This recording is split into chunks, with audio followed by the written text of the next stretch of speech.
Welcome to my vlog. आज हम बात करने जा रहे हैं त्र्यंबकेश्वर ज्योतिर्लिंग के बारे में। त्र्यंबकेश्वर ज्योतिर्लिंग जो कि त्र्यंबक नाम के छोटे से शहर में जो कि नासिक के पास आया हुआ है उसमें बसा हुआ है।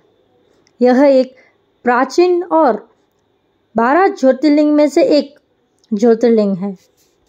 पूरे भारत में यह एकमात्र ऐसा ज्योतिर्लिंग है जहाँ ब्रह्मा, विष्णु और महेश यह तीनों की एक साथ लिंग के रूप में पूजा होती है। औरंगजेब ने यह मंदिर खंडित कर दिया था। उसके बाद पेशवा बालाजी बाजीराव ने यह मंदिर फिर से बनवाया था। पूरे मंदिर में काले पत्थर का आर्किटेक्चर है। यह त्र्यंबकेश्वर मंदिर जो कि 3 पहाड़ियों के बीच में बसा हुआ है।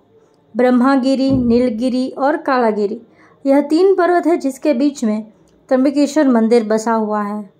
गोदावरी नदी जिसका उद्गम स्थान त्र्यंबकेश्वर से नज़दीक नासिक में है।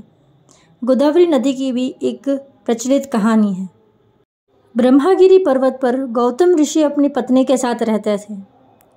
कुछ साल बहुत दुकाळ हुआ, परंतु इस दुकाळ का गौतम ऋषि के आश्रम पर कोई असर नहीं हुआ था। उनको आशीर्वाद था कि उनके यहाँ कभी भी अन्न खत्म नहीं होगा, इसलिए उनको दुकाळ का कोई फर्क नहीं पड़ा।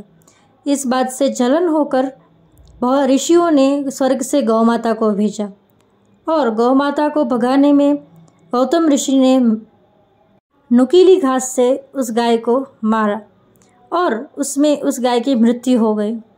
तो गौतम ऋषि पर यह पाप लग गया कि उन्होंने एक गौ माता की जान ले ली। गौ माता की मृत्यु का पाप लग गया गौतम ऋषि को। इस पाप का प्रायश्चित करने के लिए गौतम ऋषि ने शिव जी की उपासना की, उनके तप किए। कुछ सालों बाद शिव जी ने प्रसन्न होकर उन्हें दर्शन देने का निर्णय लिया। जब शिव जी साक्षात दर्शन देने आए तब गौतम ऋषि ने उनसे प्रार्थना की कि वह गंगा से कहे कि वह यहाँ पर त्र्यंबक में आए और वह उस नगरी को धन्य करे। और गौतम ऋषि अगर गंगा में स्नान करे तो उनका जो पाप है वह भी धुल जाएगा। यह सुनकर महादेव ने गंगा से वहाँ पर अवतरित होने के लिए कहा और इस तरह गंगा का दक्षिण में आगमन हुआ और यह गोदावरी नाम से जाना गया। और महादेव की यहाँ शिवलिंग है, इसे त्र्यंबकेश्वर भी इसीलिए कहा जाता है।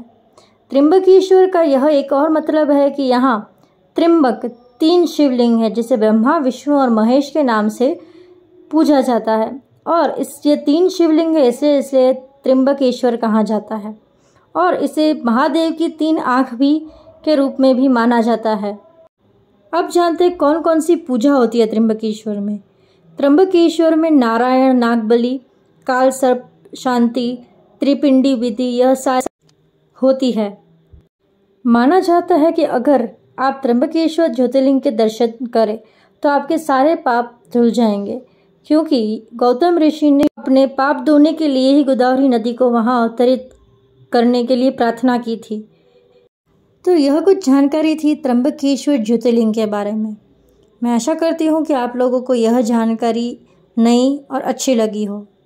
अगर अच्छी लगी है तो लाइक, शेयर और सब्सक्राइब करें। हर हर महादेव।